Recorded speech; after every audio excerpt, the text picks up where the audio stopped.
Shalom Bapak Ibu dan Saudara-saudari, kita berjumpa kembali di dalam perenungan intim dengan Allah, yang pada kesempatan ini akan membahas sebuah tema berbuah oleh karunia Roh Kudus dengan judul renungan Anugerah di dalam Kristus telah menjadi milik kita.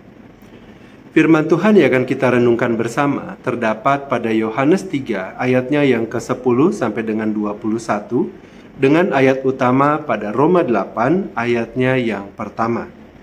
Namun sebelumnya saya mengundang setiap kita untuk memulainya di dalam doa. Mari kita berdoa. Bapa yang baik, kami berterima kasih kepada Tuhan untuk kesempatan yang Engkau berikan pada kami saat ini, sehingga kami boleh membaca firman Tuhan dan juga mendengarkan renungan.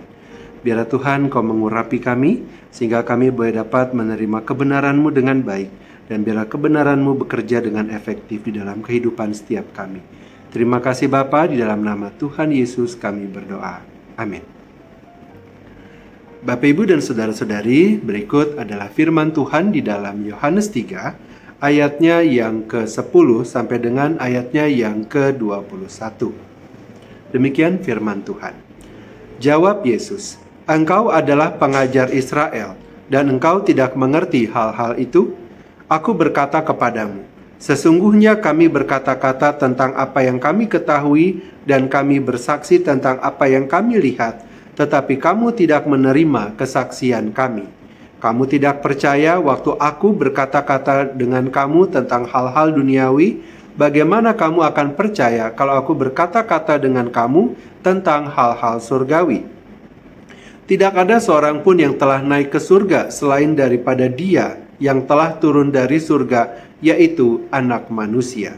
Dan sama seperti Musa meninggikan ular di padang gurun, demikian juga Anak Manusia harus ditinggikan, supaya setiap orang yang percaya kepadanya beroleh hidup yang kekal. Karena begitu besar kasih Allah akan dunia ini, sehingga Ia telah mengaruniakan Anaknya yang tunggal, supaya setiap orang yang percaya kepadanya tidak binasa, melainkan beroleh hidup yang kekal. Sebab Allah mengutus Anaknya ke dalam dunia, bukan untuk menghakimi dunia, melainkan untuk menyelamatkannya oleh Dia. Barang siapa percaya kepadanya, ia tidak akan dihukum. Barang siapa tidak percaya, ia telah berada di bawah hukuman, sebab ia tidak percaya dalam nama Anak Tunggal Allah. Dan inilah hukuman itu. Terang telah datang ke dalam dunia, tetapi manusia lebih menyukai kegelapan daripada terang, sebab perbuatan-perbuatan mereka jahat. Sebab barang siapa berbuat jahat membenci terang, dan tidak datang kepada terang itu, supaya perbuatan-perbuatannya yang jahat itu tidak nampak. Tetapi barang siapa melakukan yang benar, ia datang kepada terang, supaya menjadi nyata bahwa perbuatan-perbuatannya dilakukan dalam Allah." Berikut adalah pembacaan firman Tuhan di dalam Roma 8 ayatnya yang pertama, hidup oleh roh. "Demikianlah sekarang tidak ada lagi penghukuman bagi mereka yang ada di dalam Kristus Yesus." Demikianlah pembacaan firman Tuhan, berbahagialah kita yang mendengarnya dan tekun melaksanakannya.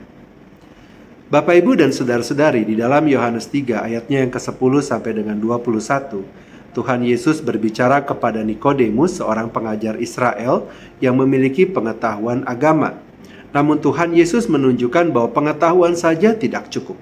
Engkau adalah pengajar Israel dan engkau tidak mengerti hal-hal itu. Pernyataan ini mengungkapkan kondisi manusia secara umum. Masalahnya bukan kurang belajar, tetapi ketidaksadaran rohani.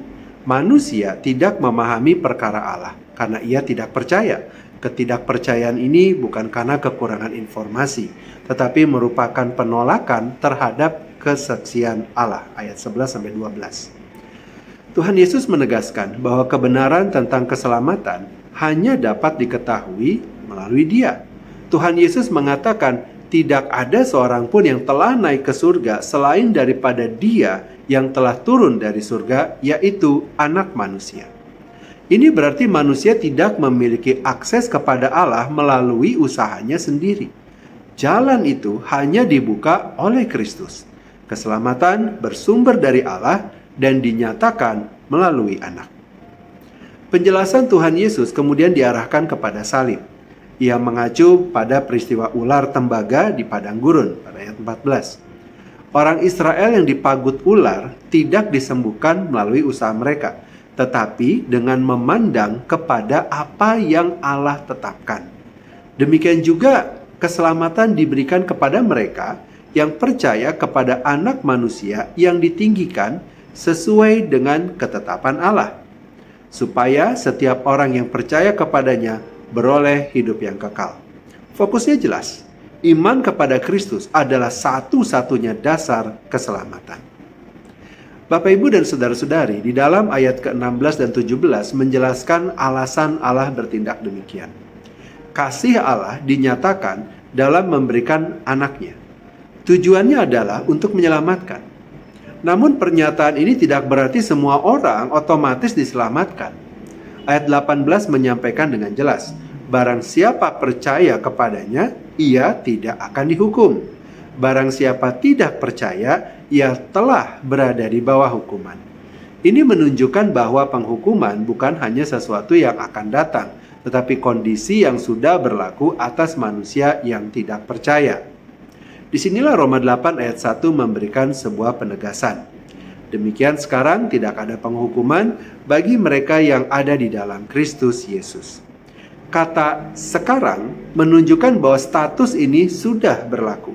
Orang yang ada di dalam Kristus tidak lagi berada di bawah penghukuman. Ia telah dibenarkan karena keputusan Allah yang final berdasarkan karya Kristus. Dengan demikian, tujuan utama teks ini menjadi jelas.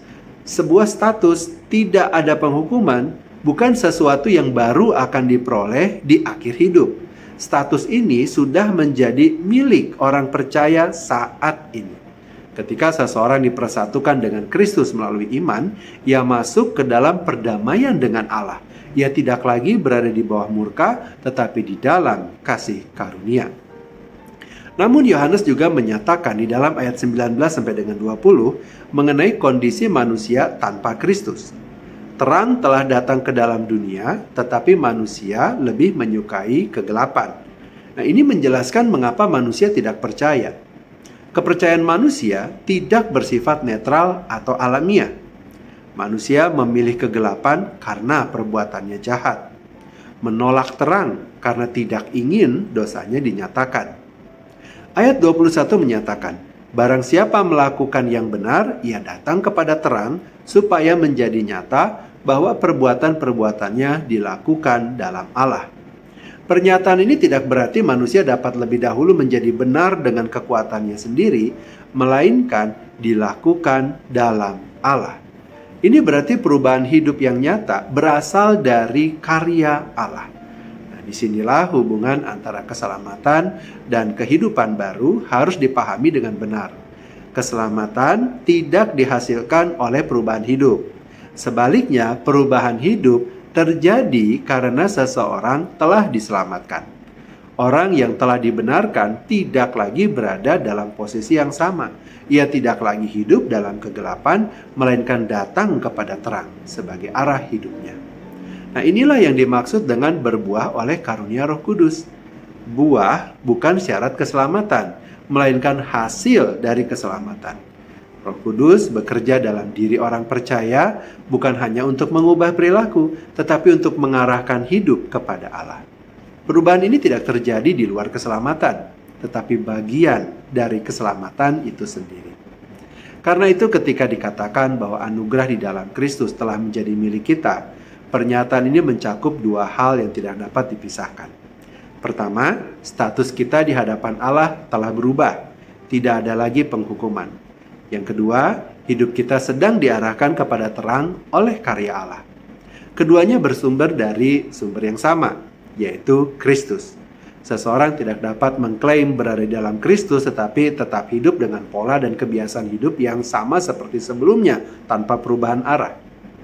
Yohanes 3 ayat 21 menunjukkan bahwa hidup yang telah disentuh oleh Allah akan terlihat. Bukan sempurna tetapi nyata. Ada pergeseran dari kegelapan kepada terang. Dengan demikian, anugerah bukan hanya sekedar konsep yang dipahami, tetapi realitas yang nyata. Orang yang ada di dalam Kristus telah berada di dalam posisi yang baru dan menjalani hidup yang baru. Bapak, Ibu, dan saudara-saudari, pada akhirnya teks ini menyatakan bahwa setiap orang berada pada posisi yang jelas. Di satu sisi, mereka yang tetap dalam ketidakpercayaan berada di bawah penghukuman dan menolak terang. Di sisi lain, mereka yang percaya kepada Kristus tidak lagi dihukum, dan hidupnya diarahkan kepada terang oleh Allah. Status ini sudah berlaku sekarang, dan dari situlah kehidupan yang baru mulai terlihat. Mari kita berdoa. Bapa yang baik, kami berterima kasih dan bersyukur kepada Tuhan atas firman Tuhan dan renungan yang telah kami dengar pada hari ini. Kami bersyukur karena melalui anak-Mu, Engkau telah membuka jalan keselamatan yang tidak dapat kami capai dengan usaha kami sendiri, sehingga kami yang percaya tidak lagi berada di bawah penghukuman, tetapi hidup dalam kasih karunia-Mu. Kami memohon agar Engkau meneguhkan iman jemaat-Mu, supaya kami dapat sungguh hidup dalam Kristus. Kiranya Roh Kudus-Mu berkarya dalam hidup kami dan memampukan kami untuk meninggalkan kegelapan dan berjalan dalam terang sebagai buah dari anugerah yang telah Engkau berikan, sehingga hidup kami semakin diarahkan kepadamu dan menjadi kesaksian bahwa Engkau sendiri yang bekerja di dalam kami. Terima kasih Bapa, kini kami kembali memohonkan kepada Tuhan, kiranya Engkau memberkati kami dengan segala kebaikan dari Allah Bapa, cinta kasih dari Tuhan Yesus Kristus, serta persekutuan dengan Allah Roh Kudus yang menyertai kami, sampai kedatangan Tuhan yang kedua kali menjemput setiap kami yang percaya. Terima kasih Bapa, di dalam nama Tuhan Yesus kami berdoa. Amin. Demikianlah pembacaan firman Tuhan dan perenungan intim dengan Allah pada kesempatan ini. Sampai bertemu kembali di dalam perenungan intim dengan Allah berikutnya. Tuhan Yesus memberkati.